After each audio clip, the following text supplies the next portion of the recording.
मतलब ये दीवार थी ही नहीं, ये अंधेरा था ही नहीं, ये अंधेरा था सिर्फ उस डर की वजह से, जो रूट कॉज है हमारी सारी की सारी प्रॉब्लम का। अगर किसी तरीके से यहां पर बैठे हुए हम जितने भी लोग हैं, इमेजिन करो एक बार कोई हाइपोथेटिकल सिचुएशन, आपके अंदर से डर निकल जाए फेलियर का, डर निकल जाए कामयाब ना होने का, तो कोई रोक सकता है आपको कामयाब होने से? सोच के देखो, एक क्रिकेटर है, उसके अंदर से डर निकल जाए आउट होने का, उसको कोई आउट कर सकता है? हा? एक डांसर है, उसके अंदर से डर निकल जाए हारने का, उसको कोई हरा सकता है? नहीं हरा सकता। और वो कौन हो सकता है? सिर्फ एक बच्चा, और वो बच्चा हम सबके अंदर जिंदा है। करना है तो क्या करना है? अपने उस डर से परे निकलना है, उस डर की दीवार के परे निकलना है। उसको तोड़ना नहीं है, क्योंकि वो है ही नहीं, तोड़ोगे किसको? जब दीवार है ही नहीं तो उसको तोड़ोगे कैसे? जो चीज है उसको तोड़ोगे ना। डर नाम की कोई चीज है ही नहीं, एक इमेजिनेशन है जो चारों तरफ से खड़ी हुई है। वो खड़ी क्यों हुई है? अब आते हैं उसके रूट कॉज पे, वो आई कहां से? अगर एक वर्ड में मैं बताऊं, एक वर्ड में, इसको ध्यान से सुनना, वो है कंपैरिजन। जब भी हम अपने आप को किसी और से कंपेयर करते हैं, या हमारी आज की जो सिचुएशन है उसको किसी और सिचुएशन से कंपेयर करते हैं, या अपने आप को अपने आप से ही कंपेयर करते हैं, राइट? ये तीन वजहें हैं, इसके अलावा कोई चौथी वजह नहीं है। अगर इन तीन वजहों को हम समझ जाएं, और इसको समझ करके अगर हम इसके परे निकल जाएं, तो डर नाम की चीज खत्म, फिर हमें कोई नहीं हरा सकता। इनफैक्ट हमें जीतने का लालच ही नहीं है ना, तो कोई हराएगा कैसे? हरा उसको सकते हैं जिसके अंदर जीतने का लालच हो। Comparison. I'll give you a real life example and I'll ask you, then I hope you will be able to relate it in a better way. एक डांस कंपटीशन हो रहा है, चार जो कंटेस्टेंट्स है ना, चारों एक जैसा डांस करते हैं टेक्निक वाइज, एक जैसा सीखे हुए हैं, एक ही गुरु से सीखे हुए हैं, और बिल्कुल चार फाइनलिस्ट हैं। एक जो है वो डांस करने वाला है, फाइनल्स है, आज या तो हार है या जीत है। एक जो पहला वाला है वो डांस करने वाला है जजेस को खुश करने के लिए और ऑडियंस को खुश करने के लिए। उसका यही मकसद है कि किसी तरह से जजेस को खुश कर दूं, ऑडियंस को खुश कर दूं, जीत जाएगा, जीत जाऊंगा। उसके चारों तरफ क्या होंगी? दीवारें होंगी, होंगी ना। और वो दीवारें किस चीज की होंगी? जरा अपने आप को सिचुएशन में डाल के देखो, किस चीज की दीवारें होंगी? डर की दीवारें, कि अगर जजेस खुश नहीं हुए तो क्या होगा, ऑडियंस खुश नहीं हुई तो क्या होगा? हार जाऊंगा, मैं तो जमीन पे चला जाऊंगा, वापस से उसी दुनिया में चला जाऊंगा जहां से मैं ट्रैवल करते करते 1 साल लगा करके यहां तक पहुंचा हूं। वापस वहीं गिर जाऊंगा, उसी खाई में पहुंच जाऊंगा। मतलब इतना ऊपर तो आ गया, लेकिन डर भी उतना ही बड़ा है, दीवारें उतनी बड़ी हैं चारों तरफ। दूसरा आदमी वो आज परफॉर्म करने वाला है अपने बाकी के जो कंटेस्टेंट्स हैं उनको हराने के लिए और उनसे जीतने के लिए। उसके चारों तरफ क्या होंगी? दीवारें होंगी, दीवारें होंगी। वो उनको हराने के लिए डांस करना चाहता है, उनसे जीतने के लिए डांस करना चाहता है। मतलब अगर उसका पोटेंशियल 100 है और सामने वाले का 10 है, तो उसका बेंचमार्क 10 है, 100 नहीं है। उसको 10 को बीट करना है, लेकिन अब उस 10 को भी बीट करने के लिए उसके चारों तरफ दीवारें खड़ी हुई हैं कि मैं 10 को भी नहीं बीट कर पाया तो क्या होगा, मैं 9 पे अटक गया तो क्या होगा, 5 पे अटक गया तो क्या होगा, तो क्या होगा उसका? अटक गया। दीवारें दीवारें, अंधेरे में नाचने वाला है वो। तीसरा आदमी जो तीसरा फाइनलिस्ट है, वो डांस करने वाला है, उसको कोई फर्क नहीं पड़ता जजेस का, उसको कोई फर्क नहीं पड़ता ऑडियंस का, उसको कोई फर्क नहीं पड़ता बाकी कंटेस्टेंट्स का, लेकिन उसको फर्क पड़ता है अपनी लास्ट परफॉर्मेंस का। सेमीफाइनल्स में जो उसने करी थी, उसके हिसाब से उसकी बेस्ट परफॉर्मेंस थी, उसके हिसाब से वो परफॉर्मेंस उसने बचा के रखी हुई थी, लेकिन सेमीफाइनल्स में उसने कर दी, उसका बेस्ट डांस उसने कर दिया। तो अब उसको आज नाचना है अपनी उस परफॉर्मेंस को पीछे छोड़ने के लिए, मतलब कि उसको उससे बेटर परफॉर्म करना है। क्या है उसके चारों तरफ?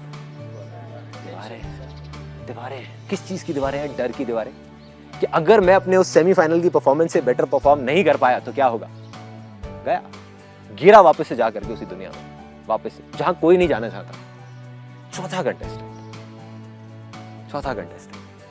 वो कहता है जजेस गए तेल लेने, ऑडियंस गई भाड़ में, बाकी कंटेस्टेंट से मुझे कोई फर्क नहीं पड़ता, भगवान करे उसमें से जिसको जीतना है वो जीत जाए, मुझे कोई फर्क नहीं पड़ता, जिसको हारना है वो हार जाए, मुझे हारना है मैं हार जाऊं, मुझे कोई फर्क नहीं पड़ता, मुझे ना अपनी पुरानी कोई परफॉर्मेंस याद है, मैं तो भाई बस इसलिए नाचने वाला हूं क्योंकि नाचना मेरे लिए खेल है और खेल मेरे लिए जिंदगी है। मैं आज नाचने वाला हूं सिर्फ और सिर्फ अपने लिए, अपनी खुशी के लिए। और मैं जब नाचूंगा मुझे कोई परवाह नहीं है आसपास में कौन बैठा है कौन नहीं बैठा, कौन जीतेगा। कोई दीवारें हैं उसके आसपास में? अरे है ही नहीं, है ही नहीं, कोई डर ही नहीं ना उसको, ना उसको हारने का डर ना जीतने का लालच, है ही नहीं उसके अंदर। वो तो कहता है बस आज का ये दिन है मेरे पास में, आज मैं वो कर जाऊंगा जो मैं करना चाहता हूं, और कोई परवाह नहीं है कि क्या होता है क्या नहीं होता, क्या होगा क्या होगा। अब आप ध्यान से देखो, ये जो बच्चे हैं ना, ये छुपे हुए हैं हमारे में से कहीं, ये मत समझो ये कोई दूसरे प्लेनेट से आए हैं। ये किसी डांस कंपटीशन में आपको दिख सकते हैं, किसी जगह पे आपको दिख सकते हैं, किसी क्रिकेट में आपको दिख सकते हैं, एक्टिंग में आपको दिख सकते हैं। एक एक्टर है जो खुद की एक्टिंग को बीट करने के लिए लगा हुआ है, 20 साल हो गए अपनी एक्टिंग को ही नहीं बीट कर पा रहा, लगा हुआ है, या किसी और को बीट करने की कोशिश कर रहा है, या किसी को खुश करने की कोशिश कर रहा है। एक एक्टर है वो सिर्फ एक्टिंग कर रहा है, तो कोई परवाह नहीं है। तो कौन जीतेगा एंड? तो जो नहीं जीतना चाहता वही जीतेगा। You will be unstoppable.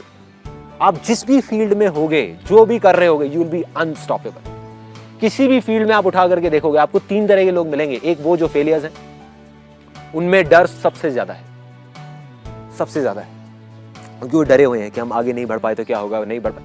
वो ये नहीं समझ पा रहे हम अपने डर की वजह से नहीं बढ़ पा रहे। अगर किसी तरीके से डर को हटा दिया जाए तो हम आगे बढ़ जाएंगे। एक वो जो मीडियोकर है, एक वो जो अनस्टॉपेबल है। चाहे पेंटिंग में उठा करके देख लो, चाहे इसमें, चाहे उसमें, आर्ट में, किसी भी चीज में, बिजनेस में उठा, those are unstoppable. Those are the people जिनके अंदर डर नाम की कोई चीज ही नहीं है। जिसके अंदर हल्का सा भी डाउट है, जिसके अंदर हल्का सा भी डर है, वो गया। आज वो कहीं पर भी है, वो गिर सकता है। देखो क्या होता है ना, आज आप दीवार के इस तरफ खड़े हो, मैं इस तरफ खड़ा हूं, बस इतना सा फर्क है। एक ना एक दिन आप इस दीवार के इस तरफ आओगे, तब आप आकर के देखोगे उन सब चीजों को जिस चीज के बारे में मैं आपको बता रहा हूं। मतलब हमको लगता है कि जिस आदमी के पास में जितनी सक्सेस है, जितना पैसा है, वो उतना ही खुश है। अगर ऐसा होता तो आज सबसे ज्यादा खुश लोग यूएस में होते, जहां हम इंडिया के लिए रोते रहते हैं ना कि इंडिया में ये प्रॉब्लम है, वो प्रॉब्लम है, वो प्रॉब्लम है। अच्छा, ये सारी प्रॉब्लम्स ठीक हो जाए तो हम खुश हो जाएंगे। यूएस में तो नहीं है, वहां इतने दुखी क्यों है लोग? दैट मीन्स इन सीढ़ियों पर चढ़ने से कुछ नहीं होने वाला। चाहे हमारी कंट्री है वो आगे बढ़े, चाहे हम एज अ पर्सन आगे बढ़ते चले जाएं, बढ़ते चले जाएं, बढ़ते चले जाएं, जब तक वो डर हमारे अंदर से नहीं जाएगा तब तक कुछ नहीं होने वाला। आप किसी भी लेवल पे हो, चाहे आप नीचे हो चाहे ऊपर हो, मतलब ये लेवल्स को ही छोड़ना होगा। Then you will get something which is beyond imagination. Then you will reach a state जहां पर आपके पास सब कुछ होगा बट कोई लेवल नहीं होगा। आज मेरे पास सब कुछ है लेकिन उसको खोने का डर नहीं। मतलब आज अभी हम यहां पर बैठे हुए हैं, अगर कल मेरे पास जो भी कुछ है, right from my car to my house to my bank balance to my company, सब कुछ बंद हो जाए, सब कुछ खत्म हो जाए, मैं तब भी हंस करके आपके साथ में यहीं पे बैठा हूँ और हंस करके बातें कर रहा हूँ। या यहाँ पर नहीं होऊंगा तो किसी हिल स्टेशन पे, कसौली में ऊपर जाकर, मॉल रोड है ना, वहाँ पर जा करके आपकी फोटोग्राफ खींच रहा हूँ। स्माइल 10 रुपए देना है। प्रॉब्लम क्या है? प्रॉब्लम क्या है? राइट। और वो डर नहीं है मेरे अंदर, इसलिए मैं खुल के वो कर पा रहा हूँ जो मैं करना चाहता हूँ। नहीं तो मेरी सिचुएशन में ऐसे लाखों लोग हैं, लाखों बिजनेसमैन हैं पूरे वर्ल्ड में, जिनके पास आप जाओ, जा करके बोलते हैं हमारे पास टाइम ही नहीं है। किस चीज का टाइम नहीं है? अपनी हेल्थ के ऊपर टाइम देने का टाइम नहीं है। हाँ? वो करने का टाइम नहीं है जो हम करना चाहते हैं। तो भाई किस चीज का टाइम है तुम्हारे पास? किस चीज का टाइम है? किस वजह से नहीं कर रहे? सीधा बोलो ना कि डर की वजह से नहीं कर रहे। डर है कि कहीं हम ये जो हाथ में है वो खो ना दे। डर है कहीं ये पंगा लेकर के वो चीज ना खत्म हो जाए जिसको करने में हमको 10 साल लगे। और डर ही नहीं है, ना आज है, ना तब था, ना कभी होगा। इसलिए आज ये सब कुछ है मेरे पास। Simple simple. So my simple question to all of you, क्या है वो तरीका जिससे हम अपने डर को निकाल सकते हैं? या क्या प्रॉब्लम है जिस वजह से वो डर नहीं निकलता? कैसे निकल सकता है वो डर? If you live in a society, so you interact with people, there are circumstances which are beyond your control, and once in a while वो आता है आपके अंदर, थोड़ा सा ऊपर उफान मारता है, आगे चलने को कहता है, बट कुछ circumstances ऐसे होते हैं जो आपके कंट्रोल से नहीं होते हैं, वो फिर धीरे धीरे दबने लगता है। मुझे ऐसा लगता है। Your point is very valid कि जब circumstances ऐसे होते हैं तब हम उस दीवार को नहीं तोड़ पाते। बट सवाल ये है कि आपसे भी बुरे सर्कमस्टांसेस से लोगों ने निकल करके आसानी से, मुश्किल से नहीं, आसानी से उस दीवार के उस पर ही गए हैं। वो कैसे गए हैं? जैसे जैसे हम बड़े होते जाते हैं, वो जो इंटेलेक्ट होता है, जो बुद्धि होती है, कुछ ज़्यादा ही काम करने लगती है। तो हम अपने आप में ना बहुत सारे, जैसे जैसे बड़े होते जाते हैं, क्राइटेरियाज थोपते रहते हैं कि नहीं यार हाइट हो तो इतनी हो, वेट हो तो ऐसा हो, गोरा होना चाहिए, ऐसा होना चाहिए, वैसा होना चाहिए। यहाँ पे मैं इस बात को कहना चाह रहा कि खुद को अप्रूव करना, खुद को आईने में देना, एक्सेप्ट करना और अप्रूव करना कि मैं जैसा हूँ, क्योंकि समय भी बदलता रहता है, हम भी बदलते रहेंगे। I think what you have done is you have hit the bullseye. आपने एक वर्ड यूज़ किया जो हमारी बुद्धि है, हमारा जो इंटेलेक्ट है, जब वो बीच में आ जाता है तो डर आना ही आना है। ये जो डर का काम है ना, ये इस दिमाग का है। जानवरों के अंदर डर होता है क्या? या अगर किसी चीज़ का डर होता भी है तो टेम्पररी होता है, आया और गया। हमारा डर परमानेंट है और वो डर बढ़ता रहता है। किसकी वजह से हो रहा है? ये माइंड की वजह से हो रहा है। तो सोल्यूशन आपकी उस बात के अंदर ही छुपा हुआ है। बाकी तो 1000 बातें हो सकती हैं, बाकी 1000 चीज़ें हो सकती हैं। I am getting to the root cause कि मैंने उस दीवार के परे कैसे निकला, या कोई भी निकला होगा तो कैसे निकला होगा। उस चीज़ के ऊपर I been working since such a long time, और निकल करके जो एक चीज़ समझ आई वो है फेथ। उसकी जो पावर्स हैं दैट इज बियॉन्ड इंटेलेक्ट। तो किसी तरीके से अगर आप इस इंटेलेक्ट के परे निकल जाओ, इस माइंड के परे निकल जाओ, तो आप जीत गए। सो इन सिंपल वर्ड्स, कुछ ऐसी चीज जो आप करना चाहते हैं लाइफ में, जैसे बच्चे जो करना चाहते हैं, अगर लॉजिकली आप समझने की कोशिश करो, आपको समझ नहीं आएगा कि वो कर क्यों रहे हैं ऐसा, राइट? किसी को समझ नहीं आएगा, बट उनको मजा आ रहा होता है और वो कर रहे होते हैं और वो बहुत खुश होते हैं और वो आगे बढ़ते चले जाते हैं, सीखते चले जाते हैं। इनफैक्ट बच्चों की सीखने की जो स्पीड है वो बड़ों से बहुत तेज है। जो चीजें सीखने के लिए इंपॉर्टेंट होती हैं वो बच्चे कुछ सालों के अंदर ना सीख जाते हैं, उसके बाद हम सीखते ही क्या है?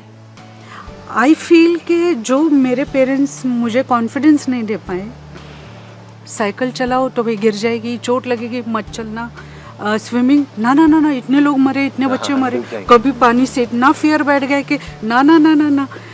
तो today I am a mother of a child and I every now and then I give her a confidence, no beta, you are the best, you know, you are the best child in the universe, you can do it.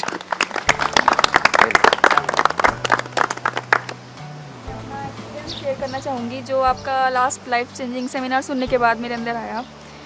Actually जब मैं 2-2.5 साल की थी तो मेरी left आई में एक squint हो गया था, तो तब एकदम घर वाले परेशान हो गए कि क्या हो गया। मैं एकदम नॉर्मल थी और अचानक से ऐसा हो गया। तो मेरे फादर कई जगह मेरे को लेकर गए, तो एक डॉक्टर ने बोला कि सर्जरी कराओ, बिल्कुल ठीक हो जाएगी। तो पता नहीं था कैसे उसने ऐसा बोल दिया, और शायद पैसे बनाने के चक्कर में जो भी है सर्जरी कर दी और मैं ठीक नहीं हुई। तो उन्होंने बोला कि ये जब बड़ी होगी तब हो जाएगी ठीक। तो मैं बड़ी भी हो गई लेकिन मैं ठीक नहीं हुई। 20-22 साल तक मैं ऐसी ही रही। मैंने भी कॉम्प्रोमाइज़ कर लिया कि मैं नॉर्मल नहीं दिखती, मतलब मैं थोड़ा अलग अलग रहती थी। और अब तक का रिकॉर्ड है, मैंने आज तक कभी अपना बर्थडे सेलिब्रेट नहीं करा। मेरे फादर और मेरा बर्थडे एक ही दिन आता है, फिर भी मैंने कभी सेलिब्रेट नहीं करा, सिर्फ इसीलिए कि मुझे लगता था मैं दूसरों की तरह नहीं दिखती। लेकिन वो सेमिनार सुनने के बाद जब आपने कहा कि एक अंदर से आवाज़ आनी चाहिए, तो मुझे लगा कि हाँ मैं ठीक हो सकती हूँ। मतलब एक बिलीव बना मेरे अंदर कि मैं ठीक हो सकती हूँ। फिर काफ़ी सारे हॉस्पिटल्स में मैं फादर के साथ गई थी, तो डॉक्टर्स ने बोला कि ये ठीक हो जाएगा, लेकिन इसमें रिस्क है, कुछ भी हो सकता है, आंखों की रोशनी जा सकती है, कुछ भी हो सकता है। मैंने कहा नहीं, कुछ नहीं होगा, मैं ठीक हो गई। मतलब मैं सोचती थी, मैंने बिलीव कर लिया था कि नहीं मैं ठीक हूँ। तो जब उन्होंने सिग्नेचर कराया, मैंने साइन कर दिया बिना सोचे समझे, नहीं मैं ठीक हूँ बिल्कुल। तो ऑपरेशन भी हो गया और सक्सेसफुल हुआ। अब मैं बिल्कुल नॉर्मल हूँ और विदिन 6 मंथ डॉक्टर ने बोला है तुम बिल्कुल नॉर्मल हो जाओगे। अभी थोड़ी स्वेलिंग है आई में, लेकिन परफेक्ट हो जाऊँगी विदिन 6 मंथ। तो ये लाइफ का सबसे बड़ा ड्रास्टिक चेंज है और इसलिए मैं आपको थैंक्स करने आई हूँ यहाँ पे स्पेशली। मुझे you are just like my. आप जो कह रहे हो ना कि मेरी वजह से कुछ हुआ, मैं आपको बिल्कुल सच बोलूँगा, मेरी वजह से कुछ भी नहीं हुआ। जो हुआ आपके उस अनशेकेबल फेथ की वजह से हुआ, जिस फेथ की अभी बात हो रही है। अभी आपने पूछा ना वो कैसे आता है, आंसर मिल गया। कैसे आता है वो फेथ? वो फेथ आया अंदर से, भोलेपन की वजह से, उस बच्चे की वजह से, उस बड़े आदमी की वजह से नहीं जो हमको कंफ्यूज करता है, जो दिमाग ज्यादा लगाता है। जो दिमाग लगाएगा वो चलता जाएगा चुपचाप। जो दिमाग नहीं लगाएगा, दिल में किसी भी चीज को मान लेगा, चाहे वो बेवकूफी भरी हो। मैं कहता हूं आप मान करके तो देखो कि मैं हवा में उड़ सकता हूं, और कूदो। अगर आप मान गए ना और डाउट नहीं हुआ, आप उड़ोगे हवा के अंदर, उड़ोगे बिना पंखों के, उड़ोगे। मैं ये कहना चाह रहा कि sir in her case God has answered her prayers through you. You became a medium. Okay? But अगर हमें अब खुद का डॉक्टर बनना है, जैसे मान लीजिए अभी हमारी लाइफ में कोई प्रॉब्लम आ रही है, किसी को बैंक बैलेंस बढ़ाना है, किसी को हेल्थ बढ़ाना है, किसी को लाइफ पार्टनर ढूंढ रहा है वगैरह वगैरह, तो मैं चाह रहा सर कि वो जो फेथ है वो जो बोलते हैं ना इंटरनल ट्रिगर, वो जो बोलते हैं वो कैसे है? देखो मैं क्या कह रहा हूँ, इन्होंने जंगल में आग लगा दी, उसमें मैं एक चिंगारी था, मान लिया, पर चिंगारी सिर्फ एक नहीं है, लाखों चिंगारियां हैं। Sandeep Maheshwari just one of those चिंगारीज। अरे ये चिंगारी ने तो बहुत जगह जंगल आग लगाई, लेकिन हर जगह जंगल में आग लगी क्या? नहीं लगी ना। तो आप भी अगर अपने भोलेपन को ओपन रखोगे, अपने अंदर के बच्चे को जिंदा रखोगे, तो आपको तो चिंगारियां ही चिंगारियां दिखेगी। वो चाहे यहाँ से आए, चाहे वहां से आए, चाहे किसी बुक से आए, चाहे वहां से आए, चाहे किसी की कोई बात सुन के आए, चाहे बिना बात सुने आए, चाहे अंदर से आए, चाहे कहीं से भी आए, किसी और सोर्स से आए, वो आपको नहीं पता कहाँ से चिंगारी आएगी। ठीक है। मेरे लाइफ में छोटा सा इंसिडेंट हुआ था, like I was in graduation, then happens कि आई वाज वेरी टेंस्ड कि my college was not that good, I was really very tensed कि यार कहाँ मैंने एडमिशन ले लिया, बिकॉज मेरी स्कूलिंग बहुत अच्छी थी तो कॉलेज अच्छा नहीं था। फाइनली जब बहुत ज़्यादा टेंशन में थी कि क्या करना है क्या नहीं करना है, तो ऐसे ही रोड पे I was sitting in a park, there was a kid who was eating a softy cone, और वो कोन ऐसे नहीं खा रहा था जैसे हम लोग खाते हैं ऐसे सिंपली। उसने क्या किया था, उसने कोन को नीचे से काटा था, मतलब वो जो किड थी उसने ऐसे नीचे से काटा, and she was trying to suck that ice cream. तो I also purchase that ice cream from there only, and I started eating the way she was eating. वहाँ पे पार्क था, तो एक अंकल ऐसे ही वॉक कर रहे थे, he was smiling because I was doing the same stuff as if जो एक छोटी सी किड कर रही थी। तो उन्होंने मुझे एक बात बोली, बोलते हैं बेटा मुझे लग रहा है आपके फेस से कि आप थोड़ा सा टेंस हो, और ये जो आप अभी ट्राई कर रहे हो इसको लाइफ में कभी ब्रेक मत होने देना, बिकॉज आज तुमने एक बच्चे से कुछ सीखा है और एग्जैक्टली तुम्हें ये चीज़ बहुत आगे लेके जाएगी, क्योंकि अभी तुम्हारे टेंशन के मोमेंट में भी ये जब तुम एक छोटी सी चीज़ ट्राई कर रहे हो तो इससे तुम्हें खुशी मिल रही है। When you can get some happiness in such a tension moment from a small kid, तो खुद एक चीज़ सोच के देखो कि अगर तुम्हारे अंदर का बच्चा जिंदा रहे तब तुम खुद कितने खुश रह सकते हो। एग्जैक्टली सक्सेस क्या है, ये आपका ये खुशियाँ, बट हर एक बंदे की लाइफ में सक्सेस का एक टारगेट होता है। जो सक्सेस की एग्जैक्ट डेफिनेशन है मेरे माइंड में, वो इस पॉइंट को हासिल करना कि अगर एक फोटोग्राफ रह के संदीप महेश्वरी इतने कम टाइम में इतना कर सकता है, तो चीज़ तेरे में क्या है? डर नहीं है, सिर्फ एक वे नहीं है मेरे पास। तो मैं आपको वे दे देता हूँ, I'll just give you the exact way। आप एक बहुत बड़े फोटोग्राफर बनना चाहते हो, एक बहुत बड़ी कंपनी बनाना चाहते हो, तो अभी आप क्या कर रहे हो, उन्हीं सीढ़ियों की तरफ जा रहे हो कि मैं जब वहाँ चला जाऊँगा तब मैं सक्सेसफुल हो जाऊँगा। अगर सच में वो जो कहानी मैंने बताई है ना, जिसकी वजह से आप ना चाहते हुए भी वो डर की जो दीवार है वो आनी ही आनी है, फिर आप कॉम्प्रोमाइज़ करने शुरू कर दोगे, फिर जा करके फिर से वो डर और बढ़ेगा, फिर वो दीवार और बढ़ेगी और अंधेरा बढ़ेगा, क्योंकि आपने अपना बेंचमार्क वहाँ पे सेट कर दिया कि जब मैं वहाँ टॉप पे पहुँच जाऊँगा तब मैं सक्सेसफुल होऊंगा। एक बार को मानो आप नहीं पहुँचे, किसी वजह से नहीं पहुँचे, तो क्या होगा? आप जहाँ हो वहीं के वहीं रहे तो क्या होगा? तो फेलियर रहेगा ना। हाँ, एक डर रहेगा ना, वो डर बढ़ेगा ना कि क्या होगा, उस बेंचमार्क की वजह से वो डर आ रहा है। उसका तरीका क्या है? उस दीवार के परे निकलो। अगर आपको फोटोग्राफी करने में मज़ा आता है, जो मेरे को आपकी बातों से समझ आ रहा है कि मज़ा आता है, तो सारा ध्यान उस बड़े फोटोग्राफर पे से हटा के, इमेजेस बाजार से हटा के, यहाँ से हटा के, वहाँ से हटा के, सारा ध्यान उठा करके फोटोग्राफी में डाल दो। अपना फेथ उठा करके फोटोग्राफी में डाल दो और बोलना शुरू कर दो अपने आप को, अपने कॉन्शियस माइंड को कि मैं इंडिया का सबसे अच्छे फोटोग्राफर्स में से एक हूं, but not with an ego kind of a thing. मतलब एक तो होता है कि मैं ये हूं, फिर तो अटक गए ना, अटक गए, राइट? मतलब आई एम दैट। अब अगर मैं ऐसा हूं तो मैं कैसे रहूंगा, मैं क्या करूंगा, कैसे बोलूंगा, कैसे शूट करूंगा, कैसे क्या करूंगा। मतलब वो फोटोग्राफी को खेल बना दो, जीतने के लिए या हारने के लिए नहीं, खेलने के लिए। अगर आपकी फोटोग्राफी बोल गई तो आपको बोलने की जरूरत नहीं पड़ेगी।